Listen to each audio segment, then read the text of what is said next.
1, 2, 3, come on!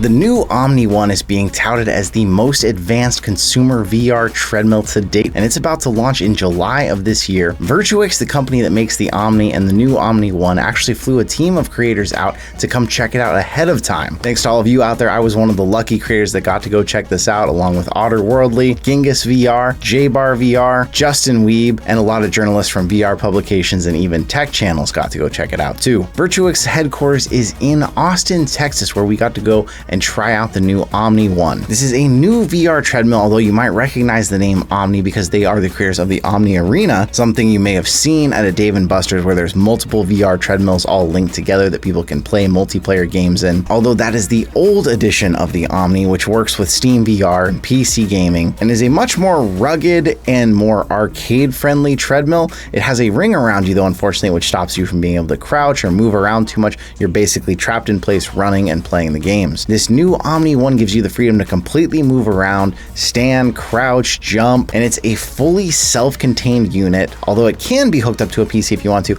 ideally the way it's designed is it comes with a Pico 4 Enterprise headset specifically for it so that the software is seamless. You can get in and out of games quickly, get on and off the treadmill quickly, and just play the games built into it. This means that you are using the Pico 4 controllers as we've seen them here on the channel before. Exact same layout as Quest controllers, just with some odd tracking rings, different design. But they have some hooks on the treadmill where you can hook these on your sides. That way you have the controllers always handy. It includes their own Omni software installed directly onto the Pico and the treadmill. Although when we were testing, it was in beta still, but they did most of the navigation stuff, so I didn't get to do a whole lot of testing of how the UI actually worked itself. If you get one of these treadmills, it comes with 3 sizes of shoe covers, small, medium, and large. So unlike other VR treadmills that you might have to get several pairs of shoes, this will fit on the outside of people's actual shoes that they like and they are comfortable running in, helping save you a little bit of trouble on having to have multiple pairs of shoes. And then there's foot trackers that then hook onto those shoe covers, and that's how it's all tracked. And those trackers are actually how this treadmill tracks your movement inside of VR games. So those 2 trackers are sensing when they pass each other, the amount of repetitions of that happening is telling it how often and quickly your feet are passing each other, and that translates to movement inside of the virtual world. That tells the treadmill how fast you're moving, but the direction is actually calculated by the swinging arm that goes behind you. This arm hooks onto a vest style system. It's like a backpack on you. And there's actually been talks that they might be partnering with Haptics to create a haptic vest that would integrate directly into that. But for now, that wasn't part of the experience. So basically you put one arm through each side like a backpack, and then it does have a waist strap that holds onto you. And then that arm behind you is what is holding you, helping prevent you from falling. It has different settings of tension that you can change. So when you first start, you want quite a bit of tension, so that's really holding you. And then as you get better, you can let the tension down, and it makes it more free and easier for you to move and run.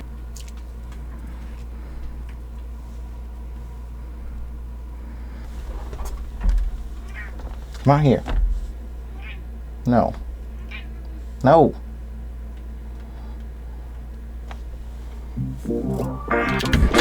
So when we got there, they actually first put us into the older style Omni Arena, let us all try that out for anyone who hadn't gotten to play a game like that yet, and then that would give us some reference to compare directly to the Omni Ones. Although most of us who'd been flown out there already own Catwalk VR, which would be their main competitor, so we also have some in-home treadmills to compare to. So what does it feel like to actually use this treadmill? Well, like every other VR treadmill that's out there, it is not something you just jump in and start running like you do in real life. It feels awkward at first. You have to be very careful as you're stepping into this thing because basically the way a lot of these treadmills work is they have very low friction or almost frictionless shoes or shoe covers like these that make it so that you can run in place while being slightly held by the treadmill. But that does mean that your legs have to provide some of that force to push back as you're trying to run in place, and you have to get used to that slipping motion as you're constantly doing this. Some people like J-Bar, who plays on a VR treadmill all the time, jump in, feel like a natural, immediately start running around and moving quickly. Where other people who weren't used to it, it definitely was a little more awkward at first. Now, of all the VR treadmills I've tried now, none of them feel like real world walking. It's almost like If you've ever ran on a treadmill that doesn't have a motor, you have to start pushing the belt yourself. It kind of feels like that, because although they're very low friction, you still feel like you're leaning your weight and then pushing your feet to get them to slide back across the floor. And of all of them I've tried, I will say this Omni One is the best one yet. Still nothing like real life normal running or walking. It will take you some time to get used to. The nice thing about the style of running is because in real life you can run forward and look left or right while you're running forward. That feels a bit more natural on the treadmill because of the direction is based solely off your shoulders. This is something that's a common disconnect when you're trying to use a controller. They either have it orient to which way your hand is facing or which way your head is facing. So you get used to either your direction being based off of your hand or your head, when in real life, it's based off your hips more and your body. So as long as the rear arm keeps up with your movement, it will propel you in the direction you mean it to go. Of course, you can tighten down the backpack straps as much as you can, but ultimately it's still possible to pivot your body a little bit inside of that. And so that means when it comes to walking slowly over something like a plank, it can be difficult to keep the direction you want to go. With this treadmill, unlike some of the others, strafing and walking backwards are actually possible, albeit very difficult. That's probably not something you're going to start off in the treadmill. It's more of an advanced skill you have to learn, and you'll get used to that over time. Because of what I've said about how you have to push your feet under you, the lack of friction with the shoes, this walking or running is much more tiring than real life walking or running. If you were to walk 1,000 steps on a VR treadmill versus 1,000 steps outside on flat ground,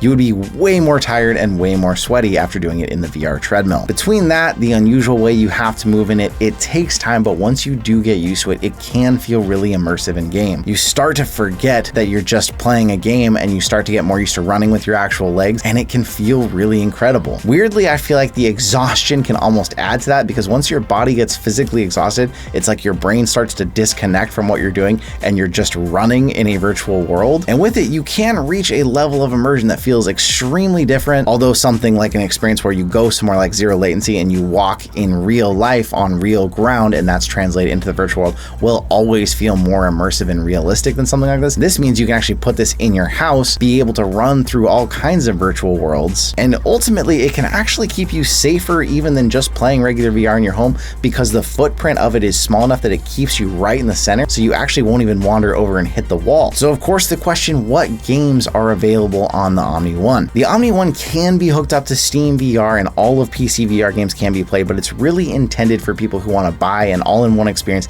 get in and out quickly. And with that, games that come on the Omni store do have to be approved and built specifically for the Omni. That doesn't mean that there's not standard games coming or already on it, Breachers, Hubris, Wanderer, but it means you do have to get these through their store. So if you had already purchased them elsewhere, that would not apply. And then they also add their own games that they have, like Elite Force, which was a pretty cool one we checked out, a shooter that really utilizes the treadmill itself. And they have a lot more games being added to the list all the time, but the library itself is much more limited than something you'd be used to on Quest or Steam. Of course, the big question, what does this thing actually cost?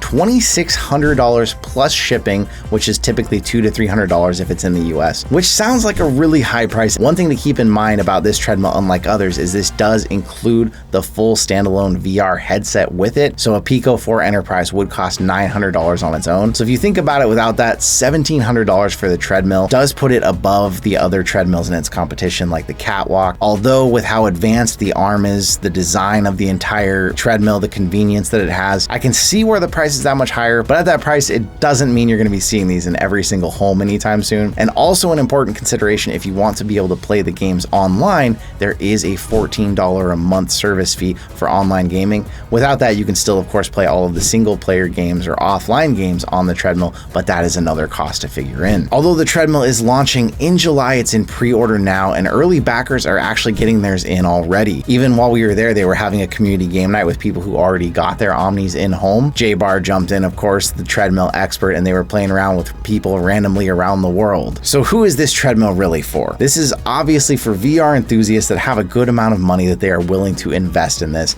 but it's for people who want an all-in-one solution. Although it can be programmed up with a PC and Steam VR and all of that, this is really for people who want something they can quickly toss the headset on, get into a game, maybe do some exercise while they're at it, and then get back off of it. It's less for the tinkerers and more for the people who want something to work or be user-friendly and be quick. And of course, one of the biggest benefits of a treadmill like this is fitness. It is a tough workout workout to run through this, but you are playing games, so you forget some of the time that you are working so hard. Although I would recommend having really good air conditioning and some fans all around you blowing on you. Being in Texas and being in the office space with the huge Omni Arena and all the electronics around, it was a pretty hot day to be testing equipment like this. But there are stories of other people right now using VR treadmills in home to reach their fitness goals. Something to keep in mind with this treadmill, they do say the range is anyone from 4'4" up to 6'4", which is a pretty broad range, but still doesn't include everyone, and a limit of 250 pounds. So for people who are wanting to use this for fitness and potentially if they have weight loss goals, some people might be above that weight limit, so this may not be the place to start. But we're seeing success stories already, and I imagine over the coming years, as more people get these kinds of treadmills,